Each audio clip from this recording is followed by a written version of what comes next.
Here we are, two podcasters. Mm-hmm. We're going to talk about yours a lot.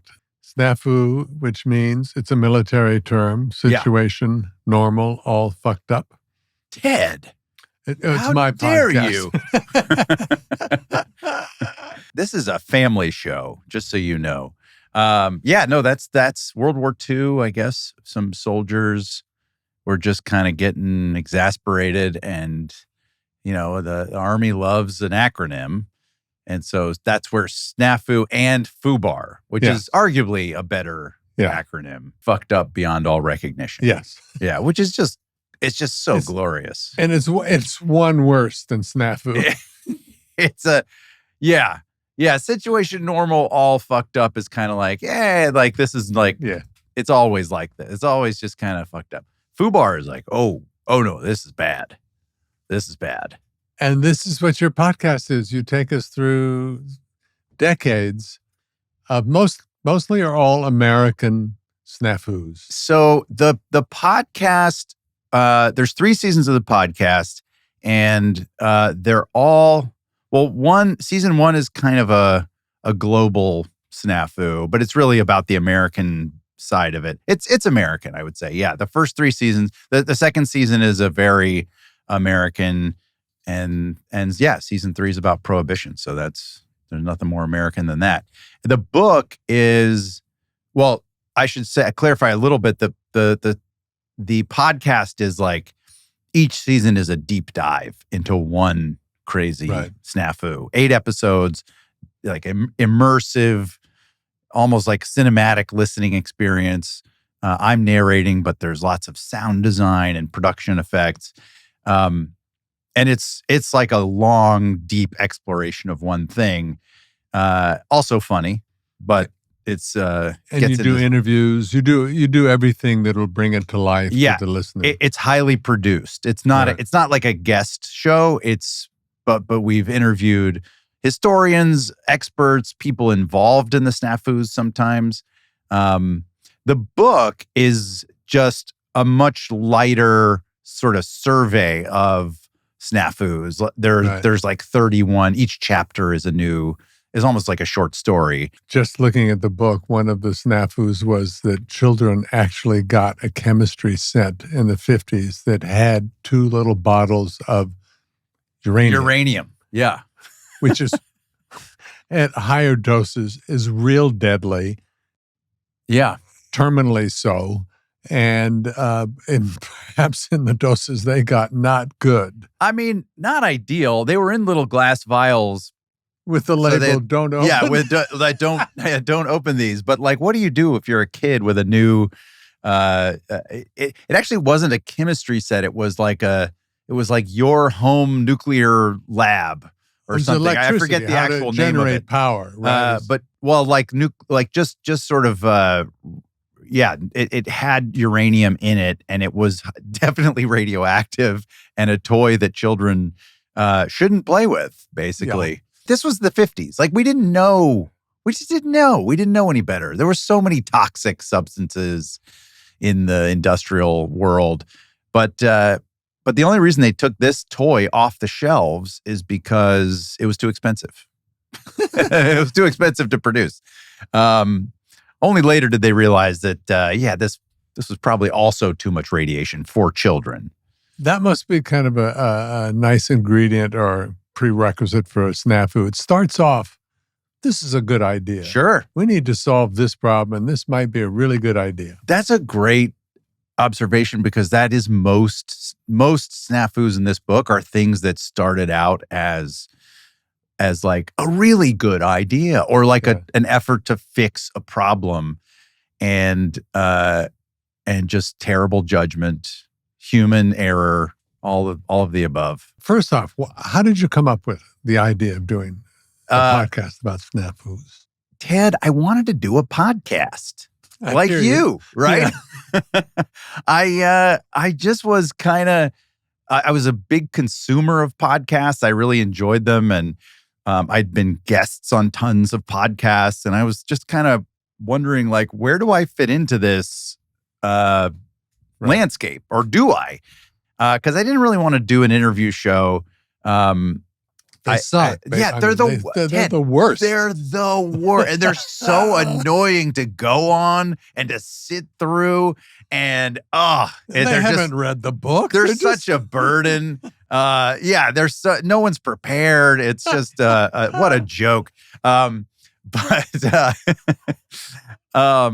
No, but I honestly, I love these interview shows. I listen to them all the time, and they're so enlightening. You get to know people in different ways, but I didn't want to do that. So I was like, is there some subject? And history's just always been a fun area for me that's kind of like effortlessly interesting. Like I'm always curious. I go down these weird little rabbit holes all the time of like, like medical history. I'll just kind of like get into some weird thing, or like, when did we start to understand what cancer is and how that works, or who invented the bulldozer and why? My brain is very curious, frenetic, and kind of curious that way. And so I was like, okay, a history podcast, but it still has to be funny. I want it to be like really fun and engaging. So then it was like, well, okay, screw ups. Like the screw ups of history are inherently funny. They're inherently captivating because they're literally like car crashes on a freeway. You drive by, you have to turn and look. Right. And so it just felt like the perfect mashup of my interests and something that it would be fun to do. And it has been. It's actually been so much more rewarding than I even thought. Like I thought it would just be sort of a fun, light engagement. Turns out it's a hell of a lot of work. It's too much work, Ted. I'm overwhelmed, and I am ready to. Truth time. Do you have help, researchers? Yes. No, we have a great team, and there were. Great. I had a lot of research help on this book too, we have a great team, but what I was saying is I wanted it to be sort of fun and light going in, but the more you dig into these subjects, the more rich they get and the more human they get. And tragic sometimes. And at times very tragic. Sad history. Sure. And then season 2 of the podcast became actually incredibly poignant in ways that I didn't expect because we were talking with so many of the people involved. And so in all these kind of beautiful, surprising ways, the whole experience of working on the SNAFU podcast and subsequently the book has been very enriching and kind of uplifting. And as much work as it is, like I just can't wait to keep going and keep doing more. It is way more work than I expected. Yeah. It's not quite as much fun necessarily as like being on a movie set or a TV set. You're not the bridegroom. You are. Right. You are working very hard beforehand. Yeah, you're in the trenches. Yeah. It's kind of this perfect combination of history and conspiracy that happens to be true. So it's not. We're not making anything up. News. You're not making anything up. This really happened, but it feels as unbelievable as some conspiracy theories are, except it's real. It's history. Some of these stories are so outlandish that you're spot on. They feel like conspiracies, and a lot of them live in the space of spycraft or intelligence. The CIA. There's one there's one story from the book that's just almost impossible to believe, which is it's the 1950s. The Cold War is just full force, and the United States and the Soviet Union are just looking for ways to one-up each other and intimidate each other with their nuclear strength and power. And someone in the U.S. government hatches a plan to shoot the moon with a nuclear warhead. That explodes on the moon. That would explode on the moon. Now, why would this be a good idea? Well, the thinking was that the Soviets will see us hit the moon with a nuclear warhead, and they'll just be like, oh my God, we're doomed. The Americans are so badass. Look at that. They can literally shoot the moon with a nuclear warhead. And this is like how a 10-year-old thinks, right? Like, we're just going to blow up this thing over there to scare these people.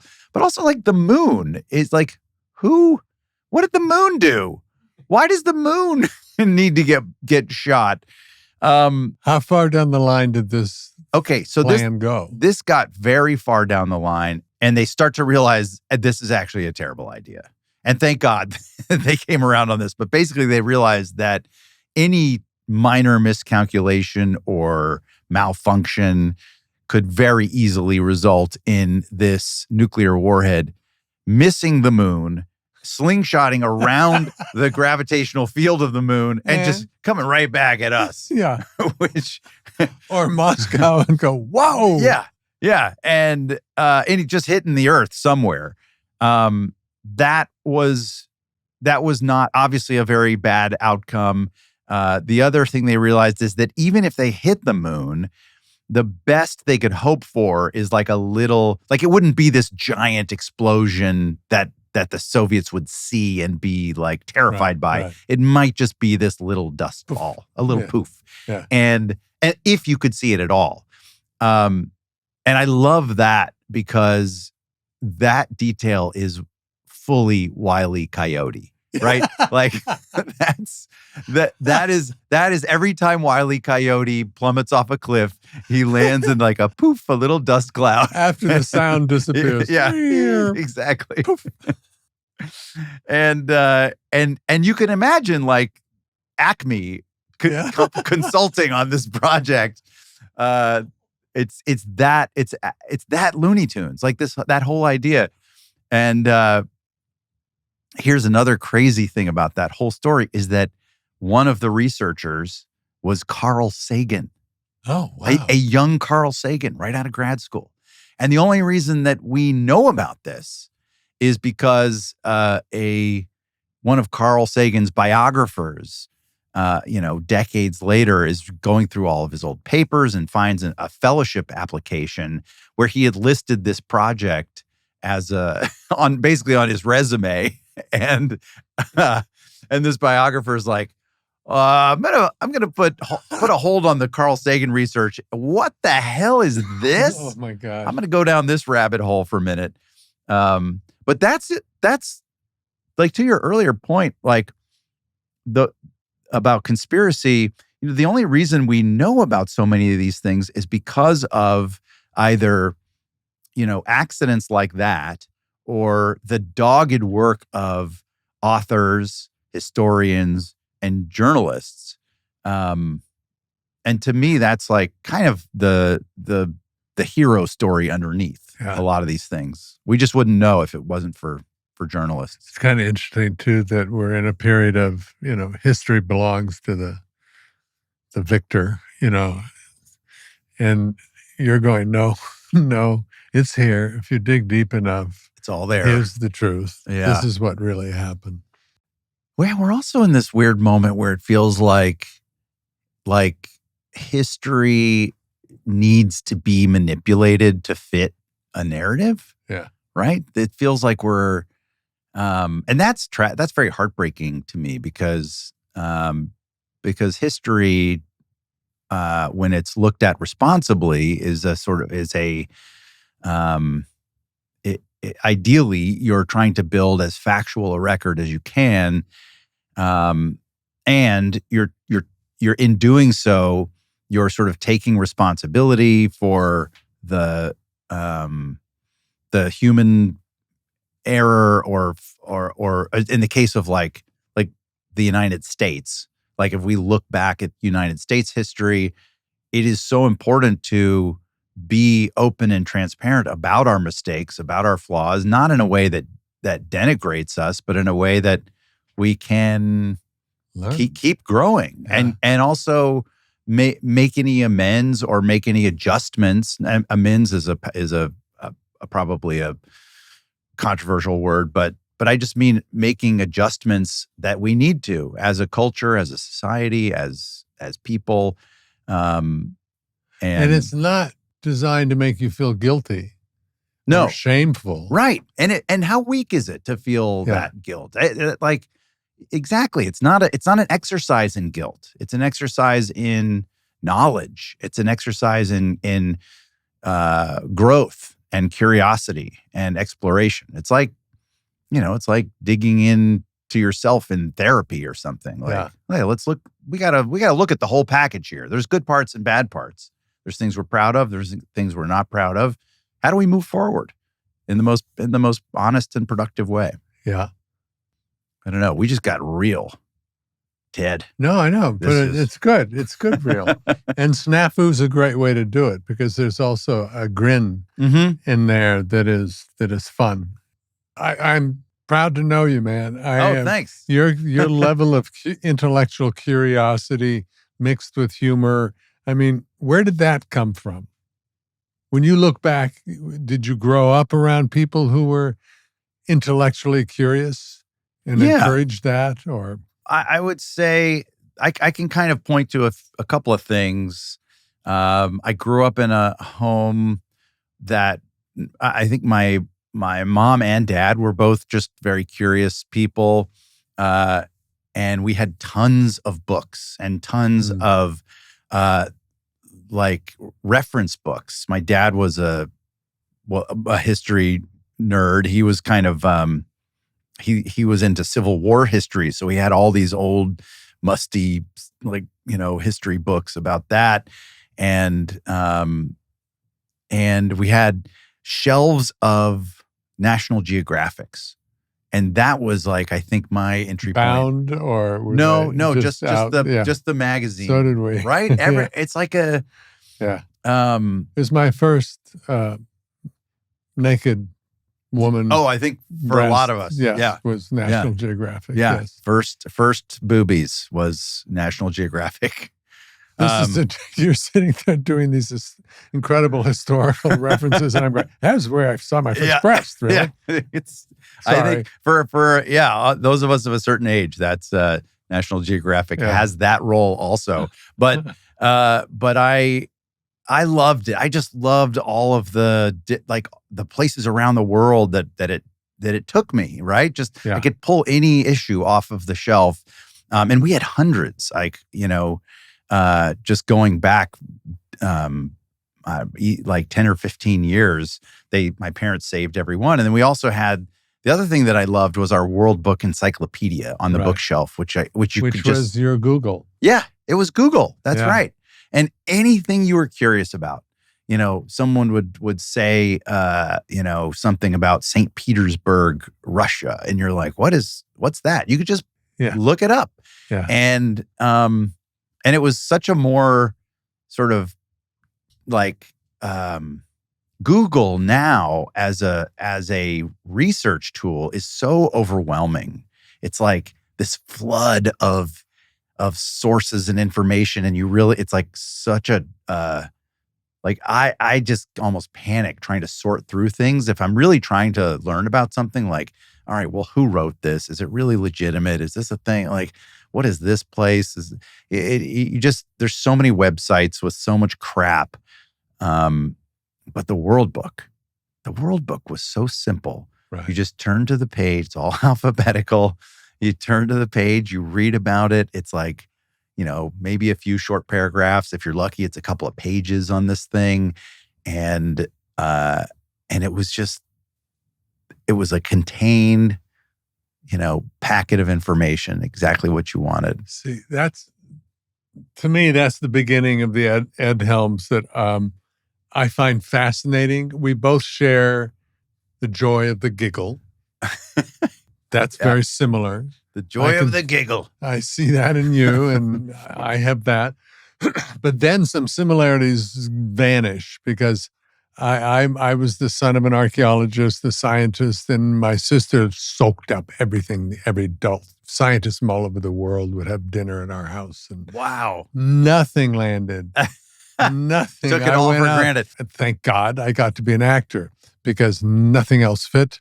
I could read for pleasure if I had to read to retain something. Nope, my brain just didn't do that. So I am pure actor. Pure actor. I will never direct. I'll never write. I'll never produce. I'm an actor. You, on the other hand, are amazing. You write and produce and act and play 6 different instruments. And what to me, I bring that up not because you're like, oh, how amazing, but it also, I think, impacts your acting. There's something about you when I watch you that you can be as wild and funny as the script demands, but there's something so grounded in you that is more important than everything else that's going around you. You have that air that I just find fascinating when I watch you act. I loved Hangover. I loved the everyone feels empathy and all the humanity in you, even though you're sitting there without a tooth, being as silly as whatever the script needs. You really are a wonderful actor, and there's so many layers to you that I think come out of that curiosity. Wow. Yeah. That, go on. Then there's your looks. You are astoundingly handsome. That is, I am so moved by that, Ted. It means the world. So tell me how you good. I'm glad because it's true. Tell me how you started the funny part, how you started into acting, theater, improvisation, whatever. So, the short version is that I saw Saturday Night Live when I was 8 years old, and I just thought Eddie Murphy was having the most fun of anybody I'd ever seen. Yes. And I didn't even understand it, but I was just like, I want to have the fun that he's having. I can tell he's having fun. And the outrageous confidence. Yeah, exactly. That's what I wanted. And I think I was maybe like a nervous, anxious kid in a lot of ways, and maybe still am. But it was that confidence that Eddie Murphy had as an 18-year-old on that show. God, I forgot. He was 18. Wow. The self-possession, it was intoxicating to watch. And the command, and it just seemed like such a thrill. And so, of course, like so many comedians, Saturday Night Live became kind of my, I don't know, obsession's a strong word, but it just was sort of a always there. It was a constant of my focus in growing up, and something I just sort of like early on was like, I want to be a part of that. I want to be a part of that. Now, that's the kind of like, that's the part that I can tell, or that I can sort of like look back on and say, oh yeah, that's what sort of got me started. But when I think a little deeper, and I've only started to think more about this recently, like what is where does the sort of like desire, why did that grab me so much? What is the thing that like actually draws me to comedy in the first place? And I think that has a much more complicated origin in growing up in a very sort of repressed Southern home with some toxic elements to it, and comedy being a kind of way out of tough situations, or a way to handle tough people, or a way to fix things. And my dad was a very complicated guy who was brilliant and had some demons, but he was also insanely funny. And I could just tell that was my favorite part of him. And so he just had a wicked wit that was honestly I think a little like too mean-spirited for my taste, but I could always appreciate his sense of irony was so strong. Yeah. And he could, he was a bootstrap story. He'd grown up in Montgomery, Alabama, and gotten himself through college on an ROTC scholarship, and then got himself through Harvard Law School and became a lawyer. And wow. And he had this perspective on sort of class issues that few people have, and also had a just incredible ability to kind of cut like with a satirical mind. Yeah. And so that, I think that mixed with, again. How about your mom? Well, how does she fit in that? Mom is a great laugher. Appreciator. Yeah. Great. And so she was there to kind of reward a good joke or a good performance or a good kind of moment. So if I did something silly at the dinner table, Dad might get mad, but mom's gonna laugh. Yeah. And that's been a huge, I think, safety net for me, was like mom's laughter. Yeah. Boy, I might get misty talking about that, but I remember the premiere for The Hangover. So like I said, I grew up in kind of a repressed Southern home, pretty like politically very progressive, but still a very socially conservative kind of environment. And so The Hangover is nuts. Like, that's not what they raised me to do, is to be in a movie like The Hangover.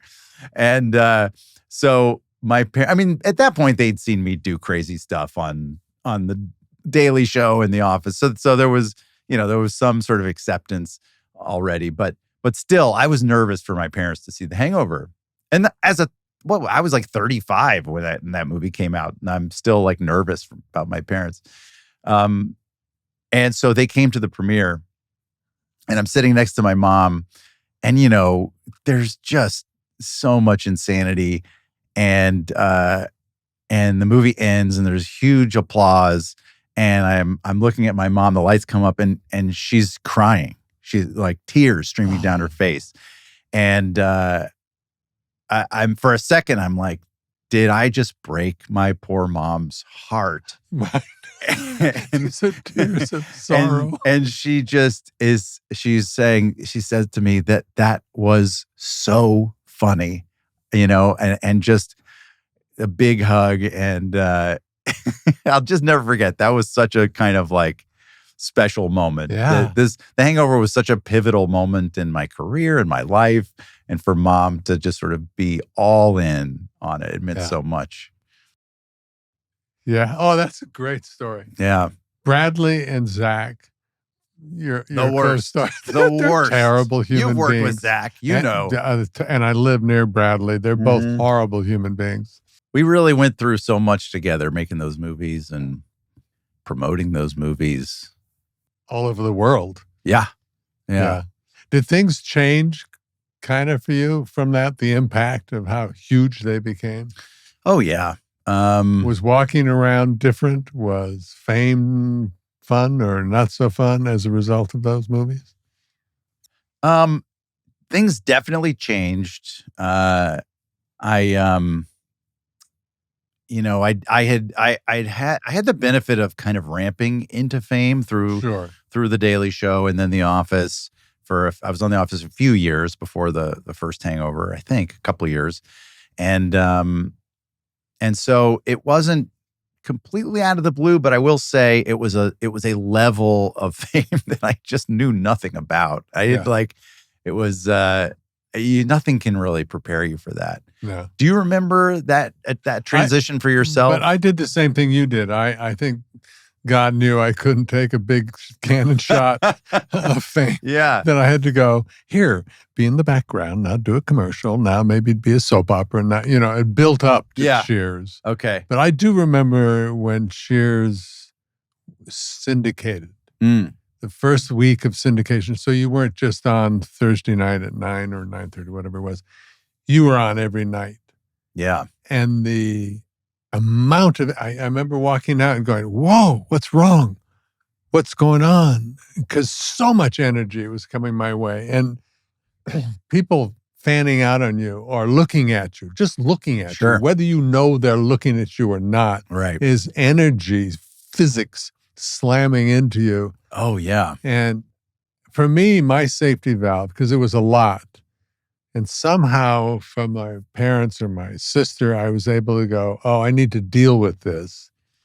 Coincidentally, that's when environmental activism, ocean activism started for me. And that's kind of what saved me in fame. Yeah, that's a great... You turned to alcohol. No. I turned to violence. I think I'm curious your take on what I found, and what I didn't even have the awareness to understand at the time, or the tools to deal with, was what I found kind of crazy was the loss of control over your environment as a famous person. Yeah. You take for granted for so long that if you're in a weird situation in a restaurant, a fight breaks out or something, you can just leave. Or if you're at baggage claim and somebody's being weird, or there's people yelling at each other, you can just walk away, right? But when you're famous, you're suddenly not able to just walk away. Because people look at you going, people, Ed, please handle this. Yeah, or people will follow you or be curious about your reaction to something, or just want to talk to you and keep following you and keep looking at you and giving that energy you're talking about. Yeah. It's like those moments when you do just want to sit down at an airport gate and read a book, and people are just coming up asking for pictures or want to chat or whatever it is. And generally that's very positive energy, and I welcome it, but right. But sometimes it's not. Sometimes it's like it can be dark or weird energy, drunk guys thrilled about wanting to do shots with you because of the hangover or whatever. And I think it was that sense of well, what do I do? What am I supposed to do in this situation? And not having a sort of set of tools or even a kind of a maturity to sort of deal with. And I suddenly understood how a lot of celebrities become agoraphobic. But I sort of made myself a promise that I wouldn't keep doing everyday things. Yes, and I won't I won't hide. No, you can kind of hide in plain sight. Sure, you can bore the hell out of people. Yeah, if you put on dark glasses and walk someplace with the bodyguard, you will attract a crap load of attention. Yes, for sure. As opposed to, down the street. I'll give you a gift. Here's, except it's probably too late. This is my response to, hey, Ted, da-da-da-da. Or do you remember? I have this generic, hey. It's a, hey, which means, oh, I hear you. Yep, I remember. Yep, gotcha. Can't stop. Hey. Is that like a horse? Yeah, whatever. Yeah. It's with a big grin and a yeah. Oh, I love that. I love that. Somebody I'll never forget. I was doing a press junket with a wonderful actor who I will not name, but they kept asking him what if he was attached to this new big superhero role, and he couldn't answer, because it wasn't official or the whatever. It wasn't. He wasn't able to actually answer the question yet, right. And so. He kept saying, the reporters kept asking the question, and he would go, it's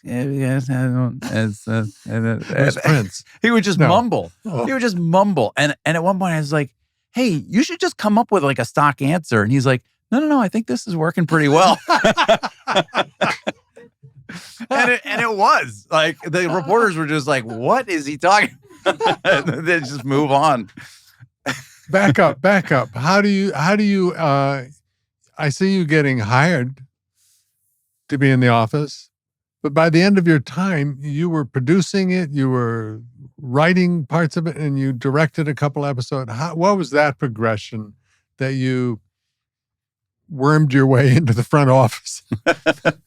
That's I'm really actually sorry. I'm after the writer in you. I think what you're actually getting at is sort of the benevolence of Greg Daniels, who is, do you know Greg? I don't really, but I know of him through Mike Schur. Sure. I know the legendariness of him. Sure. We haven't hung out. Well, he is both a genius and a lovely man. And he was the showrunner for listeners. Right. He was the creator of the American version of The Office and ran it for most of its run. And he just had an incredibly collaborative spirit and welcomed this sort of, he fostered the ambitions of both his writers and his cast. And so when cast expressed interest in doing different things or sort of adding creatively, he was there to help and kind of facilitate and make things happen. So, so I saw, some of my castmates directing and John. Yeah, sure. Krasinski? John did a few, and boy, what a director that he was. He was like super special. And always the best thing about John, when he directed episodes, there was a sort of culture in the office where we just went long. Like every day went long. And we just took our time and moved through scenes slowly. And that was great, but it also meant that everyone was tired a lot. Yeah. And sometimes we weren't getting enough sleep because we were, we'd have to be in early the next morning. But John, every time he directed, we were done at 6:30 every day. And he just ran that set with such a steady hand. He's one of my favorite human beings. He and Emily. Yep. Incredible. Yeah. Where did you go first? Writing or directing? Well, I didn't write Office episodes, but I did. I pitched a lot, and I sort of. You have a producer credit, right? Yeah. Towards the end, we were a few of us became producers on it. And so I was involved in that creative process and pitching things and sort of reflecting with writers and at different times on different storylines, et cetera. But honestly, I think of improvising as a sort of form of writing, sure. And that was always happening as well. So yeah. And you met Mike Schur. Oh yeah. Which became a collaboration. Yeah. Mike, what the worst. Right? He is so bad that when I called him texted him a few minutes ago, he said, make sure to ask him to do his Shelby Foote, Ken Burns Docs impersonation. So you're on. I'm sorry. You have no choice. We will sit here until you do it.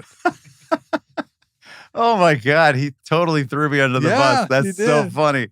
Your friend. Well, first, let me just give you a little background on Mike Schur and me, which is that he was a writer when I joined the cast of The Office. He was a writer, and for some reason, he and I just we found each other early and kind of glued onto each other because we both thought that Andy Bernard was the funniest, dumbest, craziest character, and we would just go get cocktails after work and just pitch ideas and make each other laugh about what a crazy character Andy Bernard was.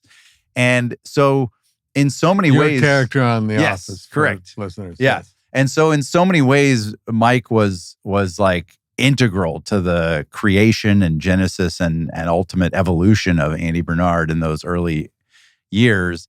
And purely out of joy. It was such a fun, joyful process to kind of just pitch and make each other laugh. And I would, perform some dumb thing, and he was on set a lot, and we were just constantly finding things, and he's good buddies with John Krasinski too. Yeah. So that for those first couple of seasons, it just was like such a fun little collaborative cocoon that we were in. But and that's Mike Schur. Yeah. Now Mike's request is still on the table. Okay, so you've seen Ken Burns' Civil War documentary. Yeah. One of the most prominent voices in that documentary is a historian named Shelby Foote, who's this sort of, Southern aristocrat, sort of Southern academic, and he's obsessed with the Civil War, and they just like Ken goes to him constantly, and of course he's a well-regarded academic, but I would always complain to Mike that like why does he go to Shelby Foote so much? And one of the things that bugged me about Shelby Foote is that he would so much of what he would say was so clearly apocryphal. Like it was not factual. It was not something that could be verified in any way. Right. So he'd say something like, when Stonewall Jackson's men took the crest of the hill and looked down into the valley, and Stonewall said to them, "Boys, this will be the moment of your life." And the soldiers looked at him and they saw the glint in his eye. and they were filled with courage and charged down the hill. It's like, no, they didn't. How do you know that? Come on. How do you know they saw the glint of his eye? I'm like, what? And so it's such rich storytelling, which is why I both love it. But then also like the historian in me is like, come on, you can't verify that they saw a glint in his eye. and he does. Is he still alive? Because you should get him on SNAFU as an expert. I don't know, but I have deep affection for Shelby Foote and just that little bone to pick. And of course, you and Mike are both incredibly curious people. Yeah, you both have that. He's a blast. Yeah, and we made Rutherford Falls together with another our third partner in that was Sierra Teller Ornelas, and that was a very history oriented show. And it was sort of born out of historical curiosity. And that's something that making amends in a way. Yeah. And by talking about it and confronting, difficult things in the past. And so, that was a part of, I think that was a really cool thing that I think I discovered later in my friendship with Mike was that shared, that specific sort of lane of curiosity into history and what makes us who we are and so forth. Yeah. Yeah. Very cool. Okay. I also hear that in between takes, you're in your dressing room composing, creating, playing on the banjo, guitar, sitar, that you are a man of many stringed instruments. I mainly am just a guitar and banjo player, which is which I don't think is that crazy, but I did play the sitar on The Office in a Christmas episode. I think I played Deck the Halls on a sitar, which is a very complicated instrument. Well, it is and it isn't. Like it is a overwhelming instrument. But to do something rudimentary, like play a melody on it, if you're someone familiar with fretted instruments, as I am, you can very crudely pick out kind of a melody. I should be, I should just be fully transparent. I was not playing the sitar in the sense that I understood what I was doing. I was plinking out a melody. I am not a sitar student of any sort, and it is an incredibly elegant and complex instrument when done, when played properly. I didn't do that. Are you banjo efficient enough or good enough to play with Steve Martin? Yeah, we've actually played a few times. Yeah.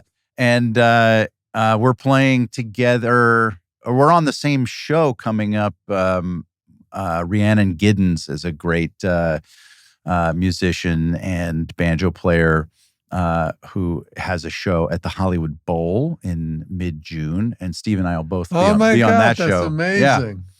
Yeah. But yeah, he's inspiring to me in 100 different ways. Me too. Yeah. When did you do that? When did you pick up the banjo? So my guitar teacher, early on, I had this kind of,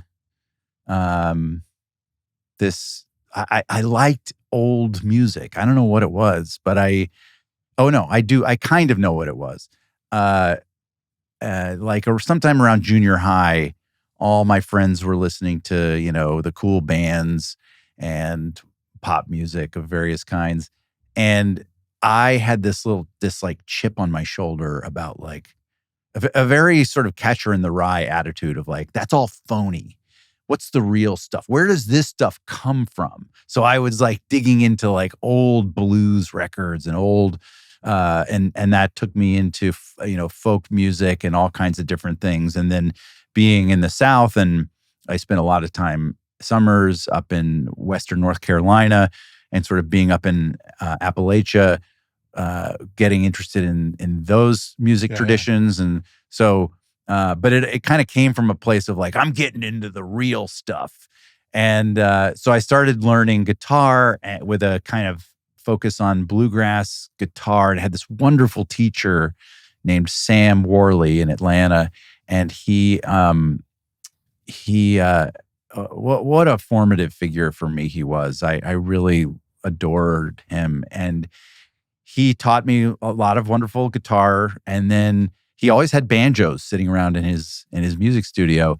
And I kind of would always I wanted to play one, but they're extremely expensive. I couldn't afford one. I didn't know how I could sort of get to play a banjo. But then my high school decided to put on a production of a bluegrass musical. And there's only one that I know of, and it's called The Cotton Patch Gospel. And it's kind of a religious gospel play, but it's a musical, and the music is all written by Harry Chapin.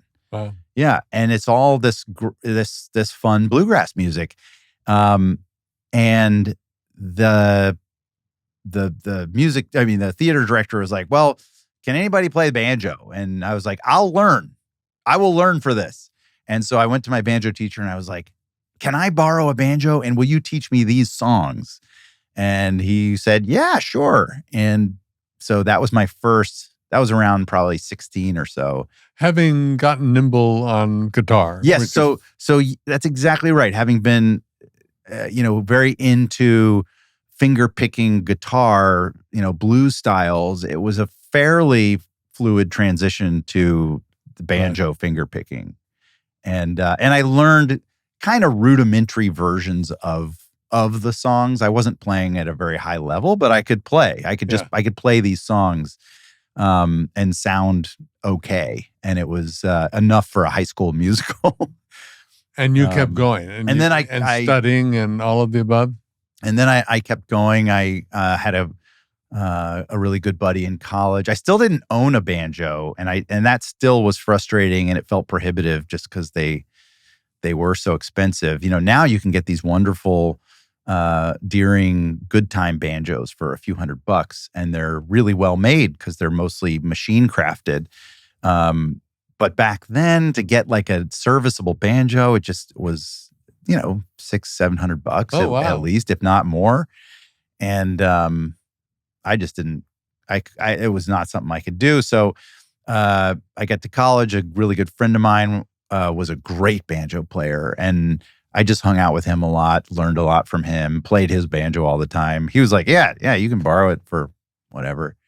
I finally bought a banjo when I moved to New York City after college, and I took a few lessons. I was thrilled to find out that one of my banjo heroes, a guy named Tony Trischka, was giving banjo lessons in New York City. Like he was just a banjo. I was like, really? And so I forget how I got his number, but I called him and I went to a banjo lesson. The whole time I'm like, you're Tony Trischka. You're just like giving banjo lessons to idiots like me. And sure enough, and he was, and to this day, like he's a dear friend and an incredible inspiration. And that's actually the last time I played with Steve Martin was at Tony Trischka's 75th birthday show in New York City. Yeah. Which was just last year. Have you performed many times together, Steve? You and Steve Martin? No, we haven't. I think we've only patter in between. No. That was a show with way too many banjo players, and we all kind of like came out and did little bits and so forth. Right. But I've played a couple of times with Steve in just a casual setting, with other musicians. Are you writing scripts? So I have a production company and I'm mostly in sort of development mode. For stuff for you to do on film? For stuff for me, but also stuff maybe not for me. TV or film or both or whatever? Very much both. Yeah. And a couple of the SNAFU seasons we're trying to turn into. That's great. That's a good idea. Yeah, because they're just such incredible stories and they're true, with incredible characters. So hopefully, or the SNAFU that takes you in the wrong direction, and all of a sudden you're running down streets in Berlin being chased by. No, sorry. You know what? There it is. I love it. You know what? You know what's funny is I do think about stories in terms of the moments that I want to have in a movie. Do you think that way? No, but I know writers that do that. Jonathan Ames will come up, who I just love. He did Bored to Death. Yeah. He will come up with the most ridiculous image and then figure out how to realistically be able to get there by kind of doing the story back. Yeah. Is that what you're talking about? Yes, exactly. I mean, you just said running down back streets of Berlin. And to me, that conjures like some of the great film noirs and like, the clacking of wingtip shoes through the cobblestone streets and with great like, that stark black and white lighting and Orson Welles peeking around a corner. It's all like to me that those feel like the feelings you get from those moments is what it like I'll think of something and then want to write to it in that way. And like Jonathan, like build to something just because the moment feels so cool or exciting. Or it's like, how do I get a guy dangling from a helicopter for whatever reason? And then you just write to it. Or call Tom Cruise and he'll tell you, give you a shortcut. It's weirdly, The Hangover was such a dream come true, just making that movie before, of course, it became this like juggernaut. But even before that, making the movie felt like such a dream come true because I had this image in my head of I just wanted to do a comedy where like me and some friends were in a car chase and we're scared out of our minds and we're all screaming hysterically. And for some reason that image was like had been playing in my head for years, like the action comedy, but like from not the macho like cool guy like owning a moment, but the guys that are terrified in a moment, like that just feeling so funny. This is pre the script. And so I became that. I think was part of how I read material was like, oh, does it like almost subconsciously like is it meeting these sort of my fantasy moments like that? And of course, The Hangover has like 10 scenes like that. So I was, I can't wait to do this movie. You're a bit of a manifester, you'll have to say. I guess. Look what you did. I mean, I'm not quite woo-woo in that way, but I'll take it. I'll take it. Yeah. Energy matters. I do believe that. Do you, how do you lead your life? You don't have to do the personal life, but the career life. Do you have goals that you want, or do you just delight in what's coming your way? If you had a magic wand and you could say, this is where I want to be 5 years from now, Do you think that way, or do you just delight in what's coming? I'm Does much. that make any sense? Yes, that's a great question, and I think that I'm much more the person that is like chasing goals and chasing The dream of the guys in the car laughing and screaming. And, chasing lots of aspirations that some of which are very, very sort of specific and some of which are very vague, like that idea of just being in a car chase scene. Right. But I will say, I think I'm that to a fault because I think I could benefit from a little bit more of the joy of like, especially now at this point in my career where there's not as much a need or a sense of like hard hustle that was so much, which just defined the first 20 years of my career. I've been so fortunate to have the various successes that I've had, and I think I'm now fantasizing about the other version, more of a roll with it kind of like a more, I guess, patient and I don't know. There's that's feeling like it could be a more gratifying. You're a parent mindset now. Yeah, that probably has. Maybe I'm just exhausted. No, yeah. But you do kind of reach that. Oh, I could mentor something, or I could parent something. That kind of role all of a sudden becomes available or interesting. I'm certainly parenthood has changed how I evaluate opportunities. Right, I'm like a deeply involved parent, and it's very hard for me to picture going to St. Petersburg. Projects that take me away for long stretches. So that's something I'm still kind of trying to figure out. Yeah. I have to say Mike Schur, Mike Schur did The Good Place, so I worked with him for 4 years on that. And this is the second year of A Man on the Inside, which is his.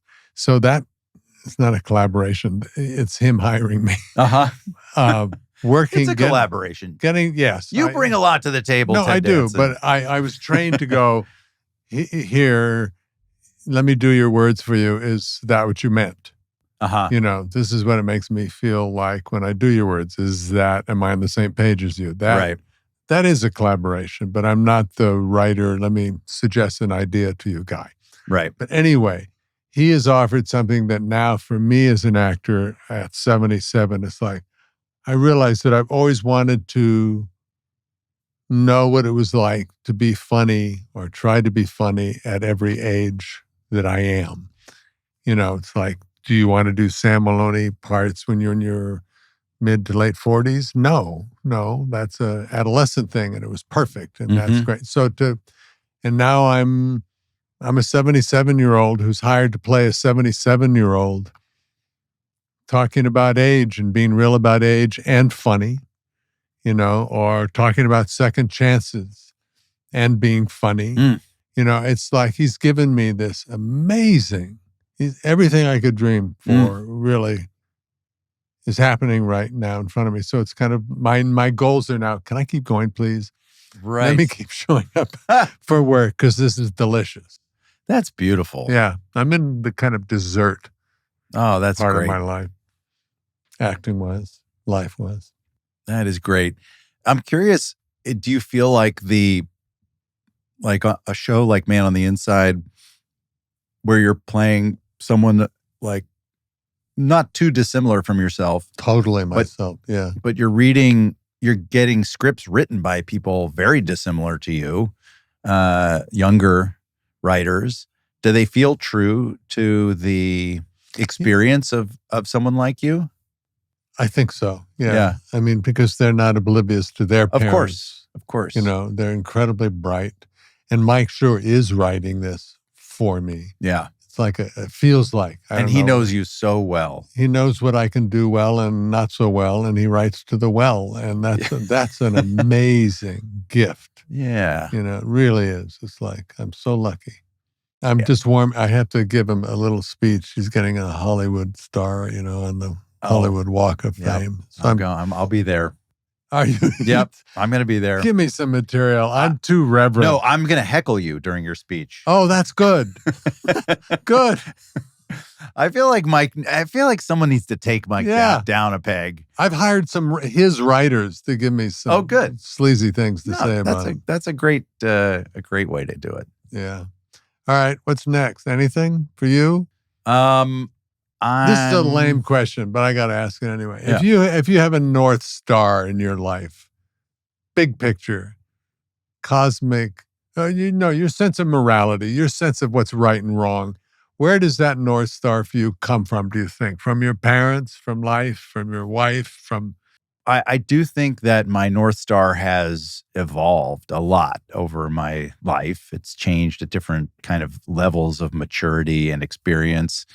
And early on, I think my North Star was like just being on a great TV show or being in a great movie. But also I've always had this weird, kind of almost like a preoccupation with justice and fairness. And so like moving through the world in that way, always, or speaking out in that way always felt, important to me.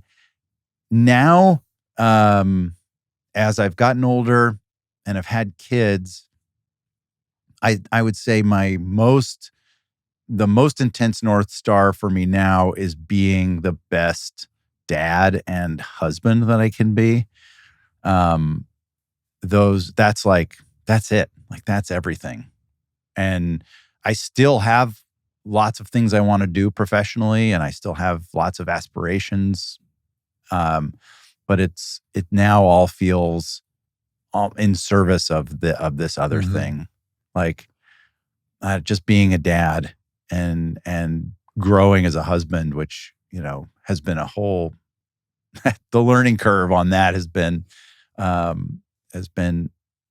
incredible. So yeah, and then and that's also a reflection of like who I was learning from at different times in my life. So early on, I was learning from my TV heroes like Eddie Murphy, and you, candidly. You were someone I watched so much and just... It's been like 65 minutes into this podcast. Yes. About time. I knew I had to get it in there. Honestly, I just got a text from Mike. He's like, did you compliment him yet? He needs it. It's like, it's his water. It's his oxygen. We laugh, but so true. But yeah, and then I was sort of learning from like my childhood experiences, which I feel like were a lot of my career was a sort of like response to, or sort of like trying to fix insecurities from childhood or whatever. Now I am learning from my partner and from my kids, and they're like they're sort of these sources of incredible wisdom. I mean, children are so wise, like their emotional vulnerability. And sometimes I feel like at a very young age, there's this window when kids learn how to talk, but they haven't yet learned how to filter or like socialize or sort of fit social norms. There's this window of just a couple of years where they have this incredible ability to articulate truths that they are experiencing or observing.